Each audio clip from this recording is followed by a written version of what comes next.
Welcome, everybody. I'm really excited that you're able to join us today, and I value your time very much.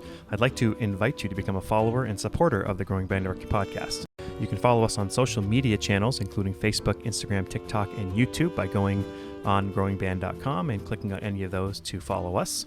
You can also find on there now a new merchandise store, which has the Growing Band Director podcast logo and some sayings on lots of different items on there for men and women, and there's things from t-shirts and sweatshirts to other clothing and accessories. Lots of different options on there with lots of different sizes and colors. Again, a little bit of that money comes back to us at the podcast to help us keep some content going for you. Finally, I'd like to invite you to become a Patreon member. This is a listener-supported show, which means we don't take any ads besides this one. Instead, we rely on listeners like you to keep us going, right? The way to support us is by going to growingband.com and clicking on the Patreon banner. And you can choose either $5 a month, $3 a month, and you'll gain access to the episode notes as well as an audio file of every episode we've done. Among other things, this is where you'll find our repertoire list and all the different repertoire podcasts we've done in the past and will do in the future. So whether it's by clicking on Patreon, following us on TikTok, YouTube, Instagram, and Facebook, going to the merchandise store on growingband.com and ordering something for yourself or some family or friends, and also sharing the show with some other people. We really, really appreciate you being part of the show, and please reach out at any point, and there's a way to do that on growingband.com as well on the Contact Us button. Anyways, let's get to the show. I hope you enjoy it.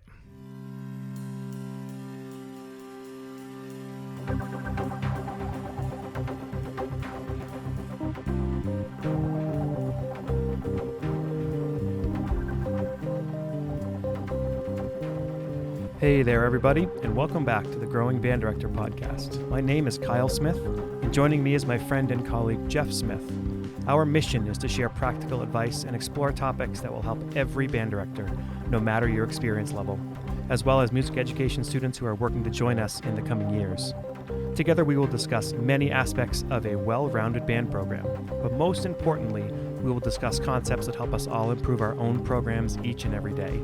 Always remember the famous quote by Ray Kroc, "When you're green, you're growing, and when you're right, you rot." Let's get started.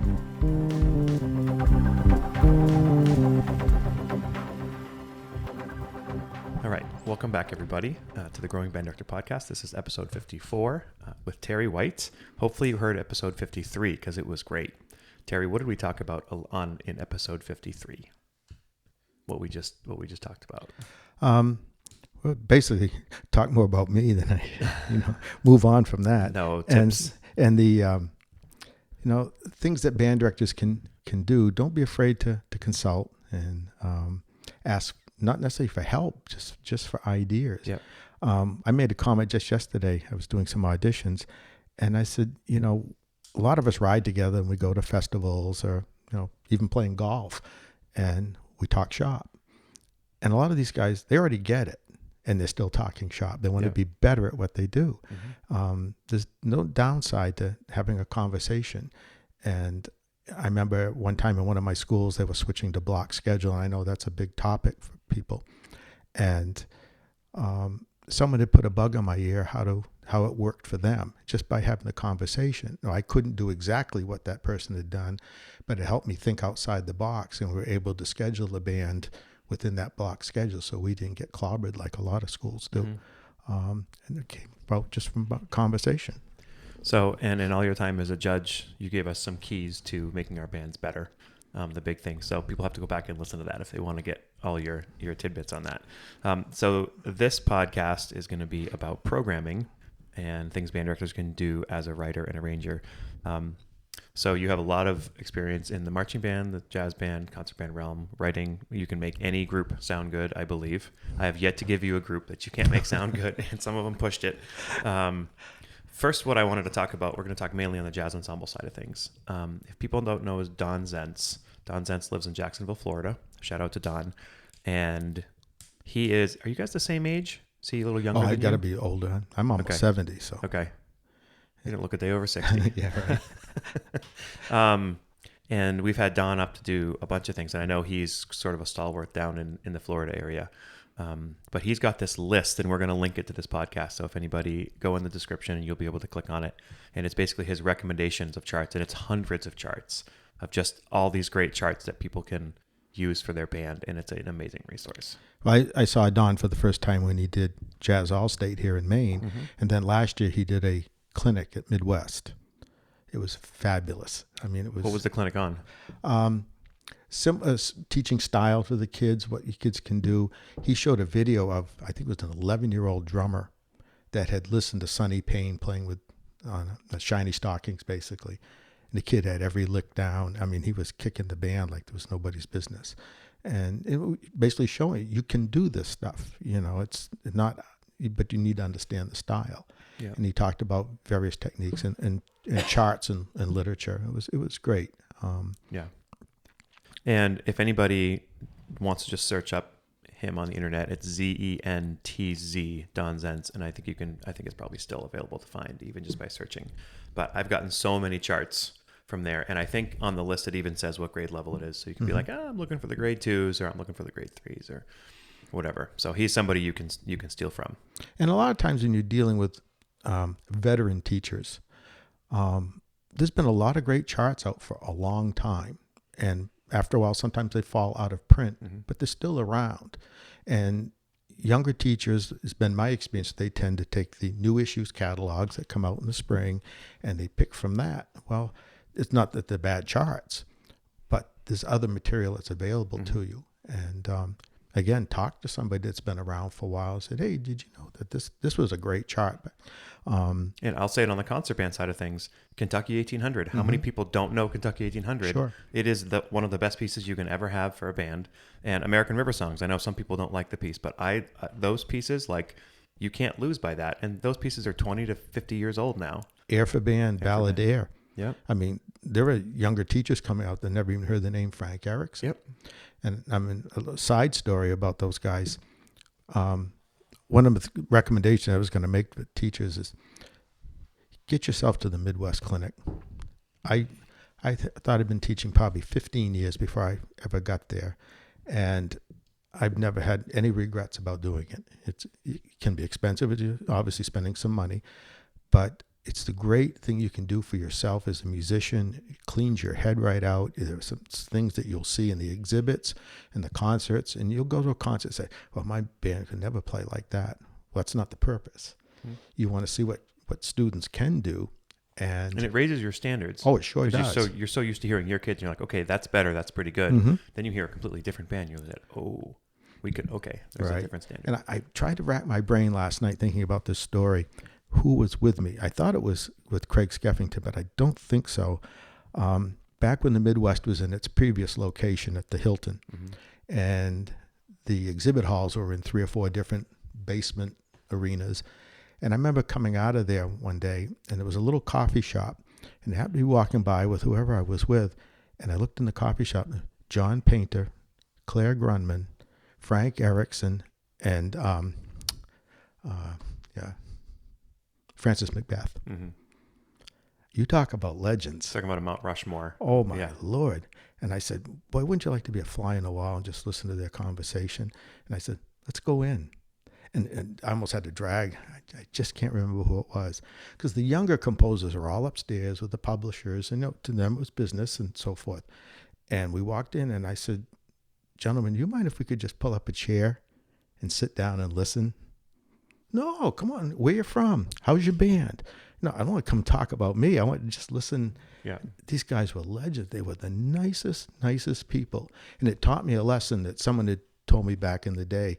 Don't be afraid to approach people. The worst thing they can say is no. And, someone who carries on that tradition, just as you tell that story, is Alan McMurray. Alan McMurray's retired, and I think most people know who he is. If you don't, again, you need to check out who he is. Again, he was somebody who was hard to approach sometimes because he's so legendary in everything he's done for the field. And first thing he'll ask you as he meets you is he wants to know about you. And it's like 10 minutes he just tries to pour into you and what can you offer. And that's amazing.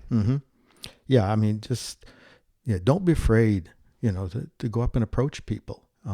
I started doing that at Midwest when I was really looking to try to get published and wanted to make that contact with people. And we know Dave Seiler is legendary. He's not afraid to contact anybody and ask them, do this and that. And he'll tell you about it. Yeah, and the worst thing they can say is no, Yep. right? Yeah. So that was a point that I try to make to people. Don't be afraid. And you're going to run into people like you bring in a big name to Maine for a festival. Sit in that person's rehearsal and then talk to them. You don't have to go up and try to come on to them like really strong or anything like that. Just go up and say, "Hey, I'm so-and-so, and I really enjoyed your rehearsal," and let them chat a little bit about it. You'll pick up some things, and you just made a contact that maybe later on in your career may come back and be beneficial. For sure. Yep. Okay, so let's start with tips for band directors, things we can do for our bands. We said consult, and two previous videos that you did, Aaron Bush and John Mastriani, both said you can't know everything. And as I listened to the one that Aaron did, I got thinking, this young man is half my age and he knows twice as much as I do. He has obviously worked very hard, to get where he's at. And here he is saying you can't know everything. He's truly amazing, and he works at it full time. I referenced my father-in-law, who was a physician and delivered over 4,000 babies. Wow. He had it down pretty well. And I'd be at the house and I'd hear him in the office on the phone with another doctor. "Hey, Bob, I've got this patient." And they're conferring. We do that in medicine, we do it in so many other things, but why are we so reluctant to do it as music educators? That's so beneficial, and you learn so much. Well, it's obviously, a couple of the things where that comes from is you're many times the only one in your school. Secondly, you're supposed to know all the things with the kids. You're supposed to be the one teaching them. So it's very easy to just get in that mindset of, oh, I know I'm supposed to know everything. Mm-hmm. But you're right, the minute you turn it around and you realize you don't know everything and you need to learn from anywhere, right, your career changes. Right. When I had to start doing marching band at Westbrook, I'd been involved, but I wasn't responsible for it. And I was writing the shows, and I had to learn a lot and learn it fast. I was going to a lot of drum corps shows that summer. Fortunately, back then there was one almost every weekend in Massachusetts, so there was something to go to and listen to. Mm-hmm. The other thing is and sounds simplified, but you have to be a hard worker. And what I mean by that is, when I went to a school that was going to have marching band, and I went to a new school district, I had to learn that community.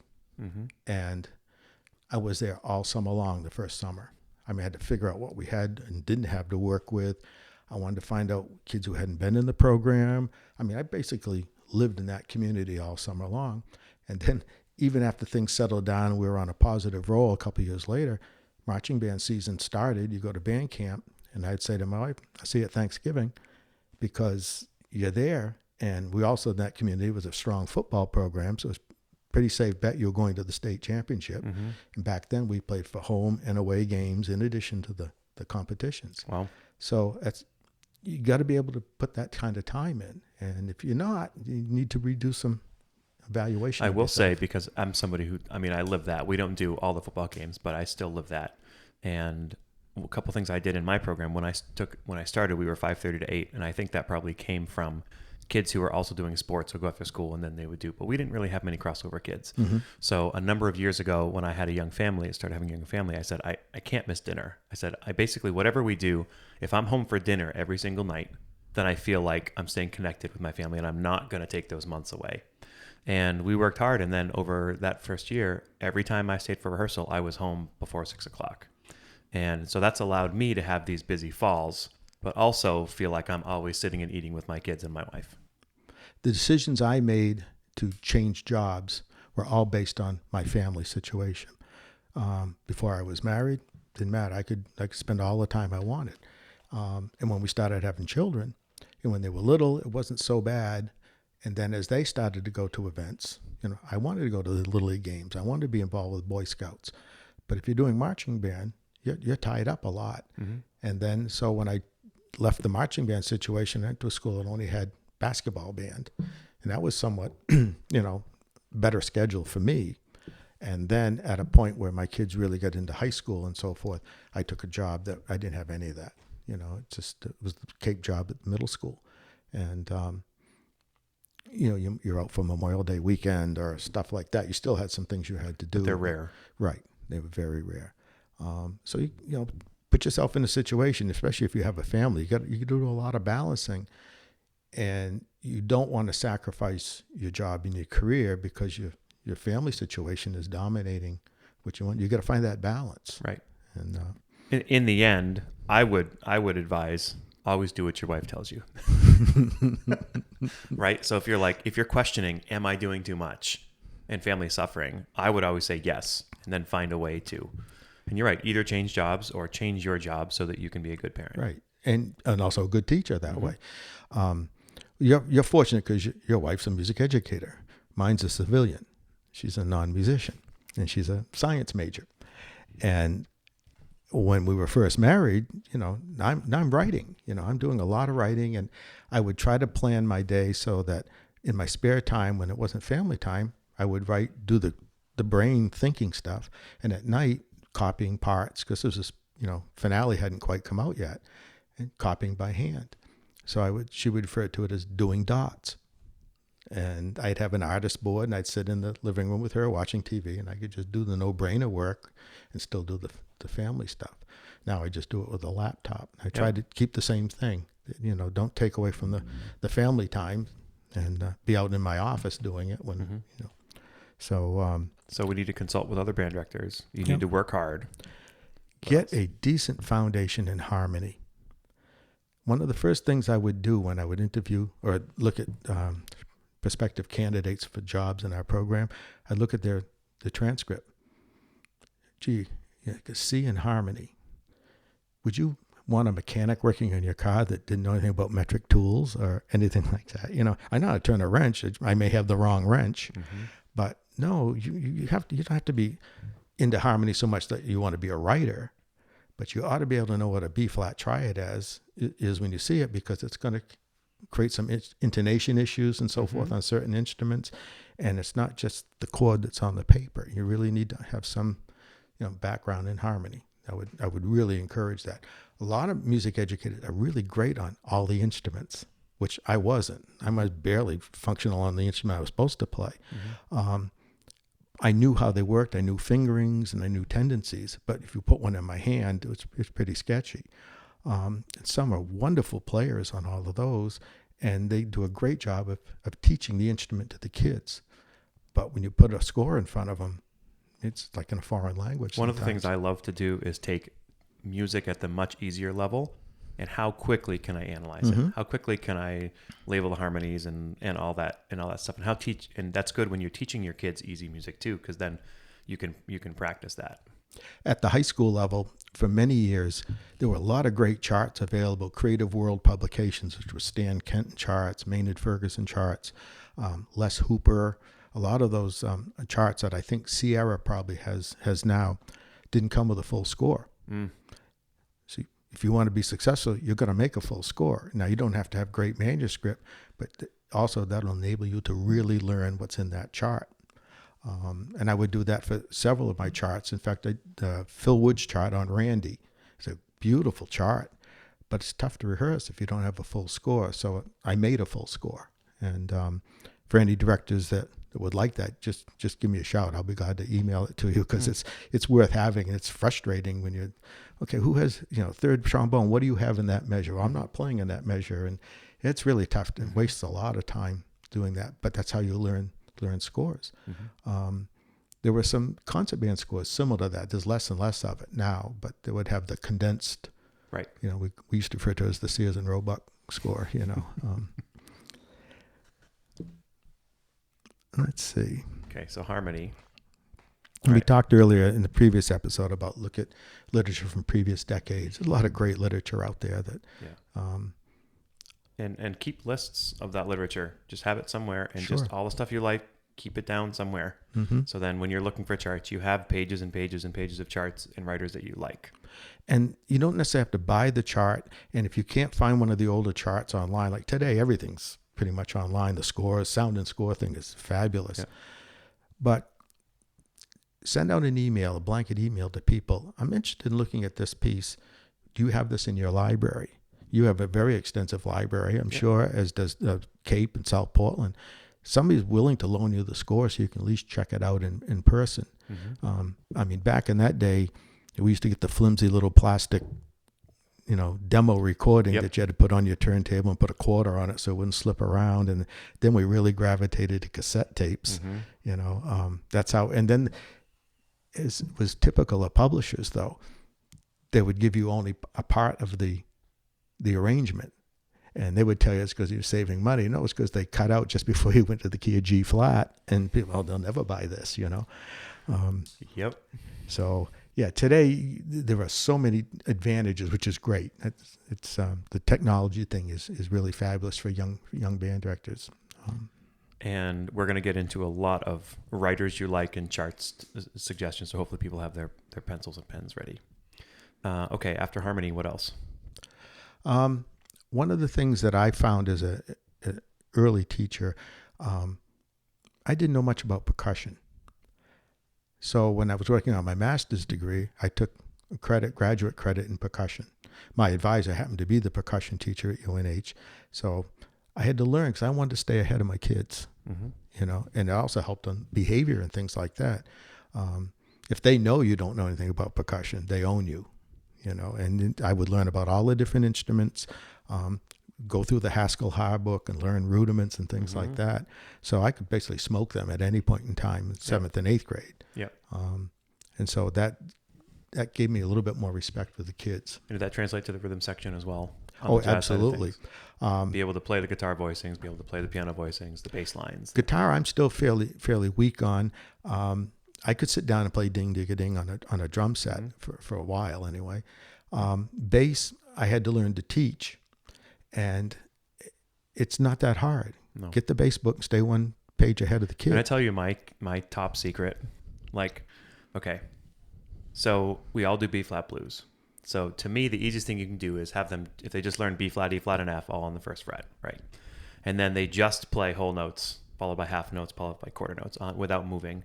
But then when they're on that note, if you want to add a second note, I think the easiest way to do is just to go up a string on the open string. So they're only moving the right hand, not the left hand. So then they get the root and the third on all three of those strings. And to me, that's money. You can get kids almost for a year creating bass lines just with the root and the third with never moving their left hand unless the chord changes. And then you can do things like moving to the fifth and then learning the scale and things like that. The other thing to do, I love doing D minor blueses with kids because the bass player basically doesn't need a left hand. They can use a D, an A, and a G, and they need to play a B flat once if they're going to play it on the sixth chord. But you're right, sitting and playing the bass and figuring out the easiest way to play it, so then you can teach the kids how to do that. In a key instrument like that, I also attribute to tuba, bassoon, oboe. Look for the kid first. Don't stand up and hold a bass guitar in front of the band and say, who wants to play this? You're going to get 17 kids and 16 of them aren't going to pan out. I would look for a kid. And a great story I had at Cape Middle School, I had a 7th grader who played trombone. He's a pretty good little trombone player. But he was a smart kid, and he was a worker. And I thought, hey, do you want to play electric bass? What's that? So I would show him. Yeah. Now realizing if this kid hits it on bass, I'm going to lose a pretty good trombone player for jazz band down, or TL is anyway. So we got out the book, and back then we could get these little bass kits. It was like for $400. You got the bass, a small practice amp, and it was a cool little kit.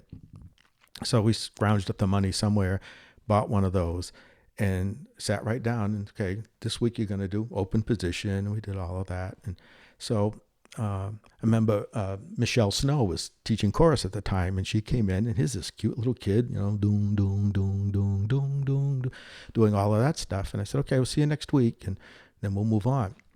So the next week, the kid comes back. And I said, do you have any troubles this week? No. Hey, but Mr. White, check this out. Do-do-do-do-do-do-do-do. It's my grandfather's birthday, so I learned how to play Happy Birthday on bass. I was like, a kid smoked me in one lesson, man. Because I figured we had something here special. And Michelle had come in and she said, is this the same kid last week? I said, yeah, I'm a great bass teacher. So, they say good things can happen by accident. I also had learned at Berkeley enough piano to fool a lot of people. And I write my voicings and most of my younger kids' charts, even high school kids, that I can play. And on my big band, when we do a vocal chart and Chris Humphrey would go front the band, I'd go over and, just sit at the piano and play some voicings and stuff. And I would fool people to someone say, geez, I know you play piano. What are you doing next Saturday night? And I said, no, I'm not available. I'm not going to go down that road. But, you can teach yourself to do those things. Yeah. So for band directors who know only how to play some classical harmony, let's go Jazz 101. Mm-hmm. Left hand, third and seventh. Yep.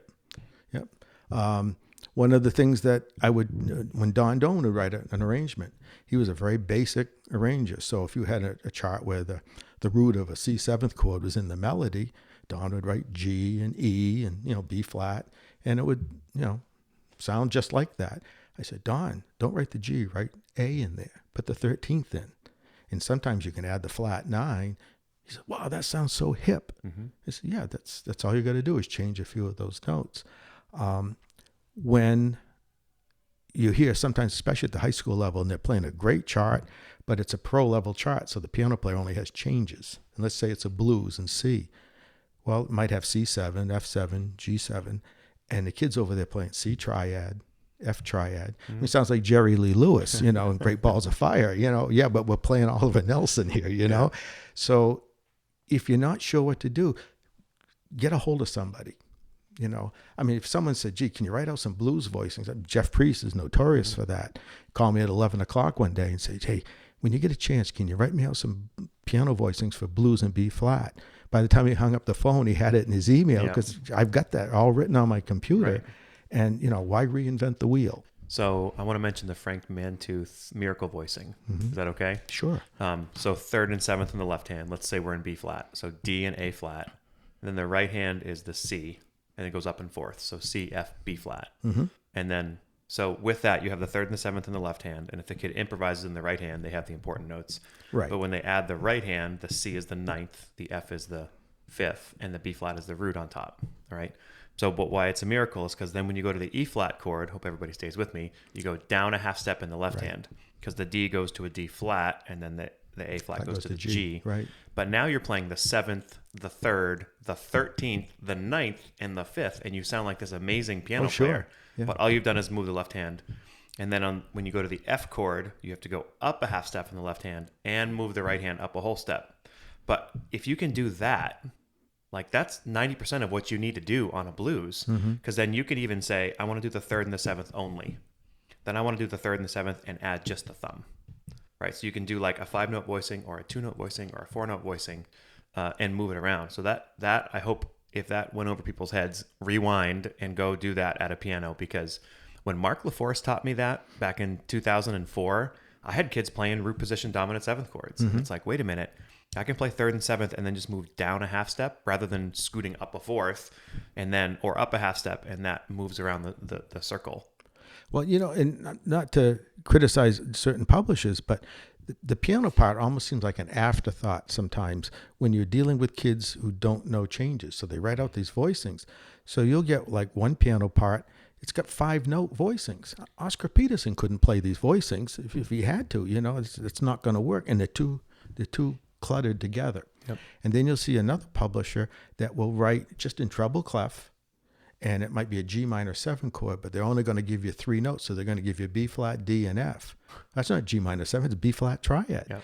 And they'll put them in 4 quarter notes in the measure. So you clunk, clunk. So a kid who doesn't know how to read changes, what's he going to play when he's going to go clunk, clunk, clunk, clunk? And a band director who doesn't know, you can change what's written. Right. Yeah. I mean, it's not etched in stone. And so why not have the kid give them whole notes to start with? Just go bing, and then give them 2, like we say, 2 notes in 3 each and hand. 7. Yeah. And start that way.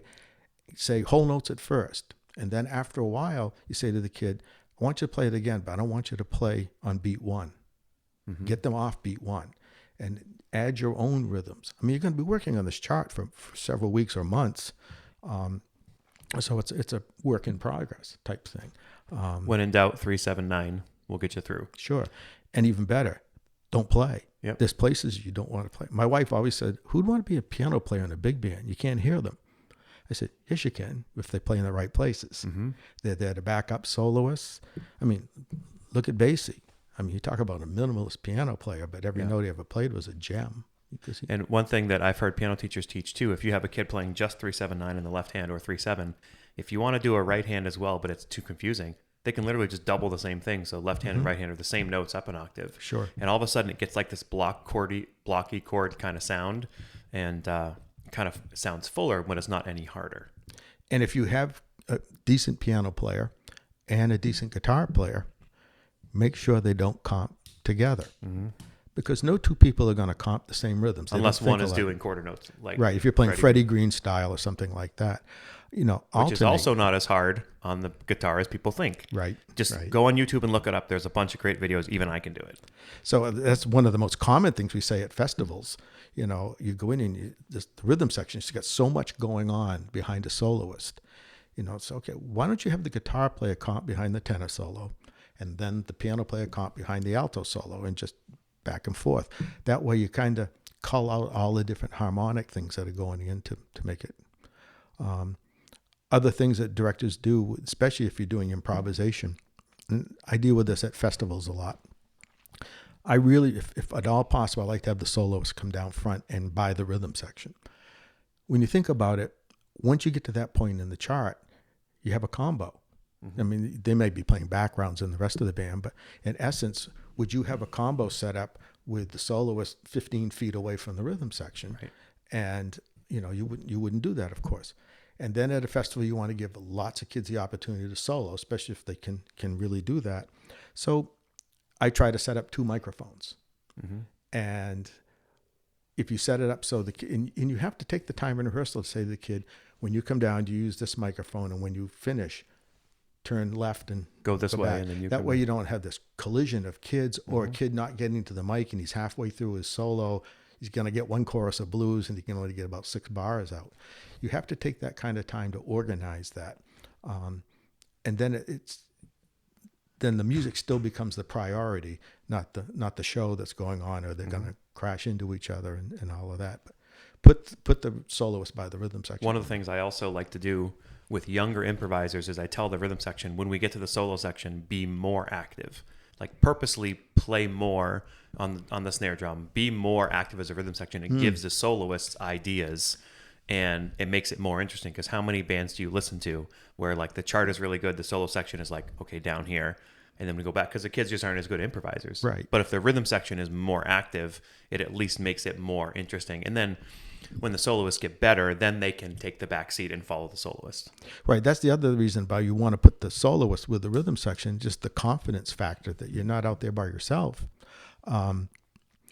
Yeah, I mean, it's a tough job to learn to improvise and get in front of somebody in public. I mean, some kids you can see they have all the confidence in the world, and then there's others. It's like, get out there, you coward. It's great. We sincerely appreciate you taking your valuable time and listening to the Growing Band Director podcast. Your students are very lucky to have a band director like you. If you have any suggestions for episode topics, or think you have an area of expertise to share on a show with us, please reach out. If you enjoyed this episode, don't forget to subscribe. And if you want to help spread the word, please give us a 5-star review and tell your band director friends to subscribe as well. We're available on Apple Podcasts, Spotify, our YouTube channel, and wherever you listen to podcasts. Thanks for listening to The Growing Band Director. See you next week.